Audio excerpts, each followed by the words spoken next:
Cosmo health வியூவர்ஸ்க்கு வணக்கம். இன்னைக்கு நம்ம கூட டாக்டர் புவனேஸ்வரி யோகா சிகிச்சை நிபுணர் இருக்காங்க. பெயின் மேனேஜ்மெண்ட் அண்ட் அது கூட இருக்கிற டவுட்ஸ் அண்ட் ட்ரீட்மெண்ட்ஸை பற்றி இன்னைக்கு நம்ம அவங்கள்ட்ட கேட்டு தெரிஞ்சுக்கலாம்.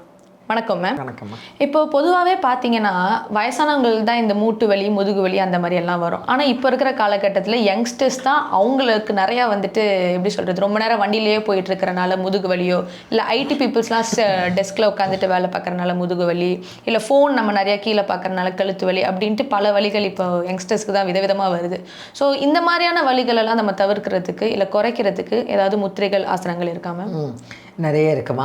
அதாவது அந்த வலி ஏற்படுறதுக்கு வழியை ஏற்படுத்துறதே நம்ம தான். அதுதான். ஸோ ஏன் வலி வருது, அதுக்கான வழி என்ன அப்படின்னா, நம்ம இப்போ நீங்கள் சொன்ன மாதிரி உட்காந்துட்டு ஃபோன் அப்படி பண்ணிக்கிட்டே இருக்கிறது. ஸோ மணிக்கணக்கில் அப்படி இருந்துட்டு இருக்கும்போது கழுத்து வலி வருது. எந்த இடத்துல ஃபோனை வச்சுருக்கோம் நம்மளோட. இப்போ எல்லாருமே லேப்டாப்பை கரெக்டாக வச்சுக்கிறாங்க அவங்களுடைய கண்ணுக்கு நேராக இருக்கிற மாதிரி. ஆனால் மொபைலை மட்டும் கீழே குனிஞ்சு தான் பார்க்குறாங்க.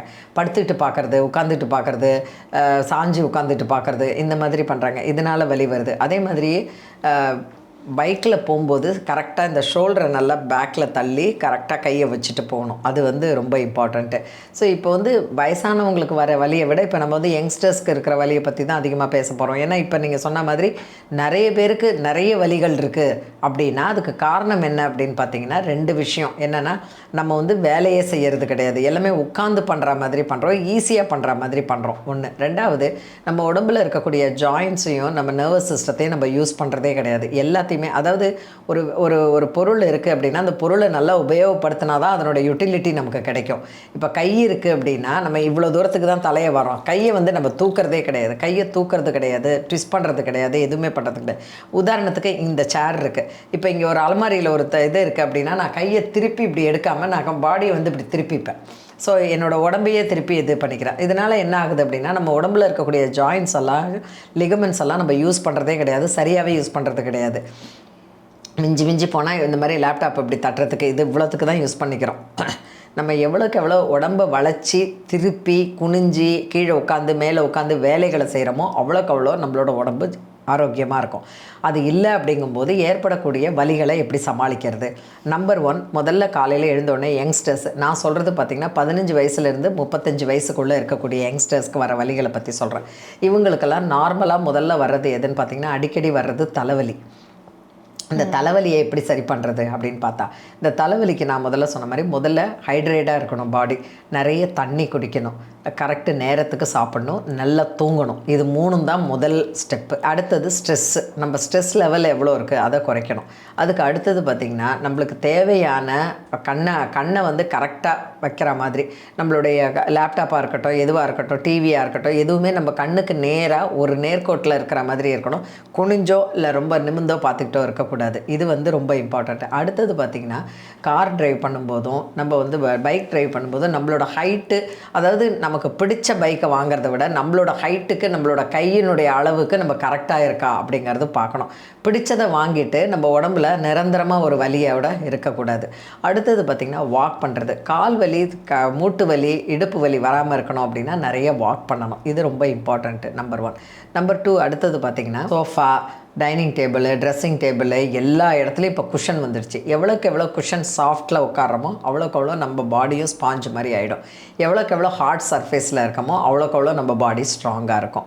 ஸோ நீங்கள் என்ன பண்ணணும் அப்படின்னா, தரையில் உட்காந்து எழுந்திக்கிறதுக்கு பழகணும். எப்போவுமே டைனிங் டேபிள் இருந்தது அப்படின்னா, கெஸ்ட்டு வந்தால் டைனிங் டேபிளில் உட்காந்து சாப்பிடுங்க, தரையில் உட்காந்து சாப்பிடுங்க. தரையில் என்றைக்கு நீங்கள் சப்பளங்கால் போட்டு உட்காந்து கீழே தட்டை வச்சு நீங்கள் சாப்பிட்றீங்களோ அப்போ உங்களுடைய கால்கள், உங்களுடைய பெல்விக் போன் ரீஜியன், உங்களுடைய ஸ்பைனு, உங்களோட முட்டி, உங்களோட துடைப்பகுதி, உங்களுடைய கணுக்கால், உங்களுடைய பாதம், இது எல்லாத்துக்குமே பிளட் சர்க்குலேஷன் இன்க்ரீஸ் ஆகும். So this is very important.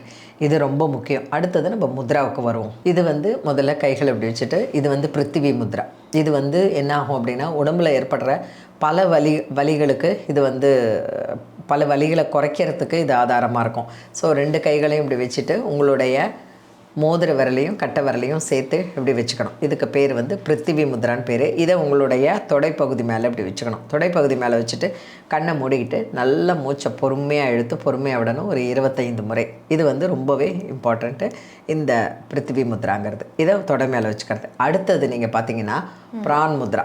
பிரான் முத்ரானா என்னென்னா, நீங்கள் கைகளை இப்படி வச்சுக்கிட்டு 2 இந்த மோதிர விரல் இந்த சுண்டு விரல் இதை வந்து இப்படி வச்சுக்கணும். இதை வச்சுட்டு இந்த 2 விரலை இப்படி வச்சுக்கணும். ஸோ இதை இப்படி வச்சுட்டு இருந்திங்கன்னா இதுக்கு பேர் பிரான் முத்ரான்னு பேர். நம்ம உடம்பில் இருக்கக்கூடிய பிராணசக்தியை அதிகரிக்கிறது. ஸோ இந்த முதிரையை உங்கள் தொடைக்கு மேலே வச்சுக்கிட்டு 15லேருந்து 25 முறை நல்ல மூச்சு இழுத்து விடுங்க. ஒரு நாளைக்கு எத்தனை முறை செய்யலாம்? காலையில் ஒரு தடவை, மத்தியானம் ஒரு தடவை, சாயங்காலம் ஒரு தடவை, நைட்டு படுக்க போகும்போது ஒரு தடவை செய்யலாம். அதுக்கு அடுத்தது பார்த்திங்கன்னா ஞான் முத்ரான்னு பேர். ஸோ இந்த ஞான் முத்ரா என்ன ஆகும்னா இப்படி உங்களுடைய ஆட்காட்டி விரலையும் இந்த கட்டை விரலையும் இப்படி வச்சுக்கணும். தியான முத்ரான்னு சொல்லலாம், ஞான் முத்ரான்னு சொல்லலாம். இப்படி வச்சுக்கணும். இப்படி வச்சுட்டு கண்ணை மூடிக்கிட்டு நல்ல மூச்சை பொறுமையாக இழுத்து பொறுமையாக விடணும். இந்த மாதிரி இருந்தாலும் நம்ம உடம்புல ஏற்பட பல வலிகளை நம்ம குறைக்கிறதுக்கு உதவும். அதுக்கு அடுத்தது பார்த்திங்கன்னா ஆதி முத்ரா. ஆதினா நம்ம உடம்புல இருக்கக்கூடிய தலையிலிருந்து கால் வரைக்கும் இருக்கக்கூடிய வலிகளை குறைக்கிறது. ஸோ கைகளை இப்படி நேராக வச்சுட்டு உங்களுடைய கட்டை விரலை உள்ளே வச்சு இந்த 4 விரலை இப்படி மூடிக்கணும். மூடிக்கிட்டு உங்களுடைய தொடை பகுதிக்கு மேலே உங்களுடைய நகம் வந்து உங்கள் தொடை மேலே பட்டுட்ருக்கிற மாதிரி இருக்கணும். இதுக்கு பேர் வந்து ஆதி முத்ரா அப்படின்னு பேர்.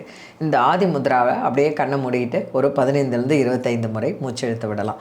அப்புறம் இதே ஆதி முத்ராவை அப்படியே திருப்பி உங்களுடைய வயிற்று பகுதிக்கு மேலே வச்சுக்கிட்டிங்கன்னா இதுக்கு பேர் பிரம்ம முத்ரான்னு பேர்.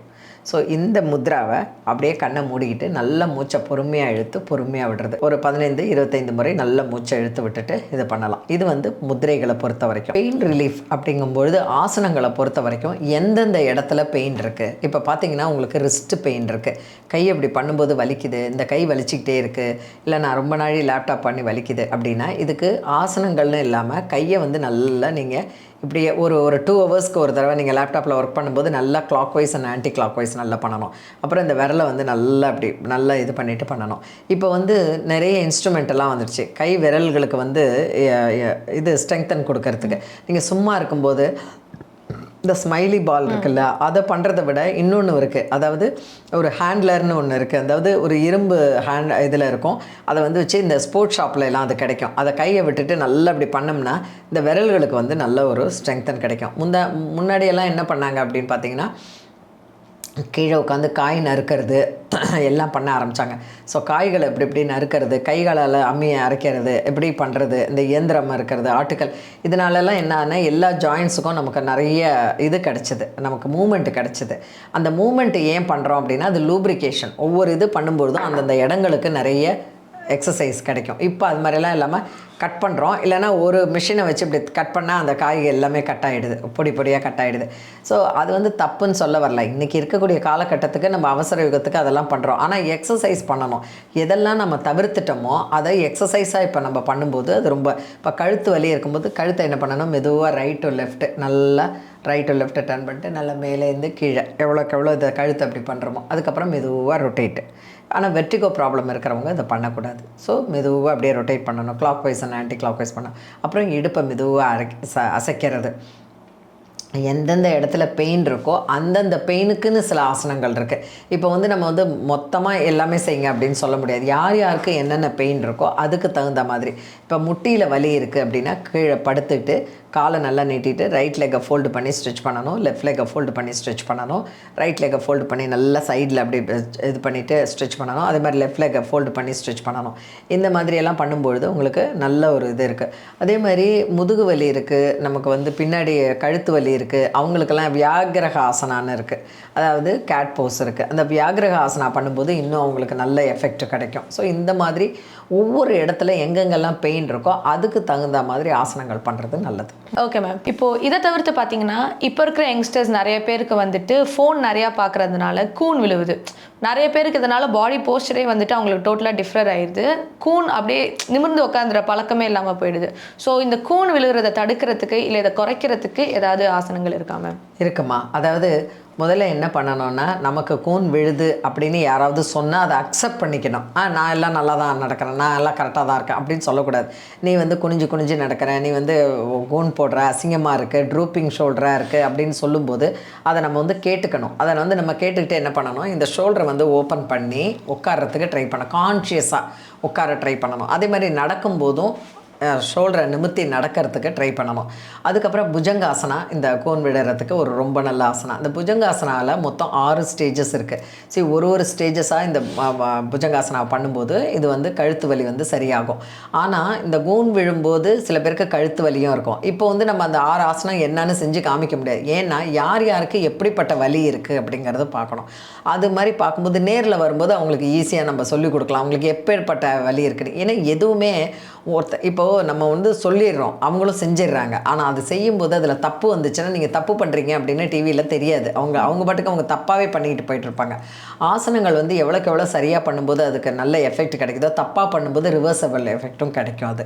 அதனால் பொதுவாக புஜங்காசனா கழுத்து வலிக்கு நல்லது, கூன் போடுறதுக்கும் ரொம்ப நல்லது. அதே மாதிரி தனுராசனாவும் ரொம்பவே நல்லது.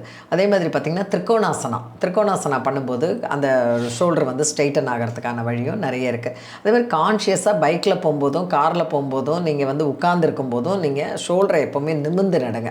இன்னொன்று ஸ்பைன் எவ்வளோக்கு எவ்வளோ ஸ்ட்ரெயிட்டாக இருக்கோ அவ்வளோக்கு எவ்வளோ பிரெயின் அலர்ட்டாக இருக்கும். எப்போவுமே நம்ம இப்படியே கூன் போட்டு இப்படியே உட்கார ஆரம்பித்தோம்னா என்னன்னா பிரெயின் வந்து அது லத்தாஜிக்காக இருக்குது, அதுக்கு ரொம்ப டயர்டாக இருக்குது அப்படிங்கிறது அர்த்தம். ஸோ மிலிட்ரி பீப்புளெலாம் பார்த்திங்கன்னா ஸ்ட்ரெயிட்டாக இருப்பாங்க பாடி. எப்போவுமே அவங்க அலர்ட்டாக இருக்கிறதுக்கு காரணம் அந்த ஸ்ட்ரெயிட்டான ஸ்பைன் தான்.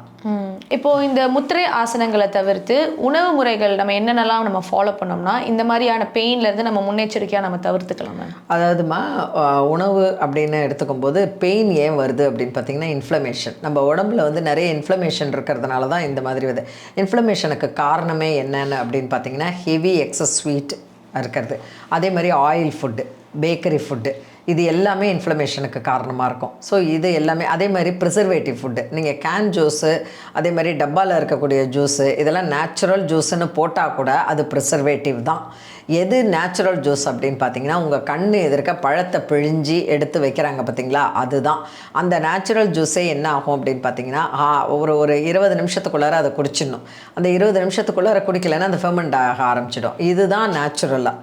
மற்றது எல்லாமே ப்ரிசர்வேட்டிவ் தான். ஸோ ப்ரிசர்வேட்டிவ் எவ்வளோக்கு எவ்வளோ சாப்பிட்றீங்களோ அவ்வளோக்கு எவ்வளோ இன்ஃப்ளமேஷன் ஜாஸ்தியாக தான் ஆகும் உடம்புல. இன்ஃப்ளமேஷன் ஜாஸ்தியானாலே நமக்கு பெயின் தான். ஸோ அதனால் முதல்ல என்ன பண்ணணும்னா இந்த மாதிரி preservative, oil food, bakery food, heavy sweet food, அதே மாதிரி ஹெவியாக இருக்கக்கூடிய ஏன்னா இந்த காரம் அதிகமாக இருக்கிறது, ஆர்டிஃபிஷியல் ஸ்வீட்னர் போடுறது, இது எல்லாமே இன்ஃப்ளமேஷன் பெயினுக்கான அடையாளம் தான்.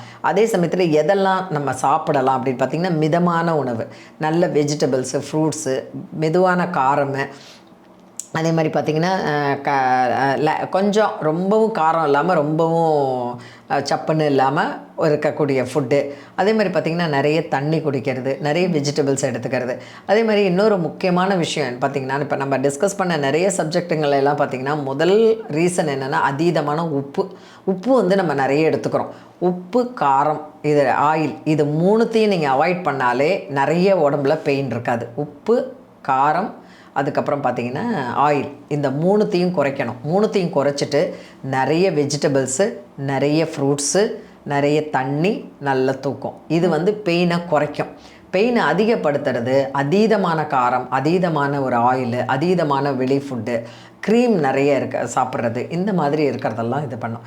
இன்னொன்று பெயினை குறைக்கணும் அப்படின்னிங்கன்னா என்ன பண்ணணும்னா ஜென்டில் எக்ஸசைஸ்லேருந்து ஸ்டார்ட் பண்ணணும். எடுத்த உடனே கஷ்டமானதை பண்ணிங்கன்னா பெயின் அக்ரிவேட் ஆகிடும். ஜென்டில் எக்ஸசைஸ்க்கு ஆரம்பிக்கணும். அதே மாதிரி யோகாவில் ரொம்ப முக்கியமானது மூச்சு பயிற்சி எவ்வளோக்கு எவ்வளோ பண்ணுறீங்களோ அவ்வளோக்கு எவ்வளோ உங்கள் உடம்புடைய ஆக்சிஜன் லெவல் ஜாஸ்தியாகும். ஆக்சிஜன் லெவல் ஜாஸ்தி ஆகும்போது பாடி ஆட்டோமேட்டிக்காக ஒரு பேலன்ஸுக்கு வர ஆரம்பிக்கும். ஓகே மேம், பெயின் ரிலீஃபை பற்றி பல விஷயங்கள் எங்களோட பகிர்ந்துக்கிட்டீங்க. Thank you so much. நன்றி.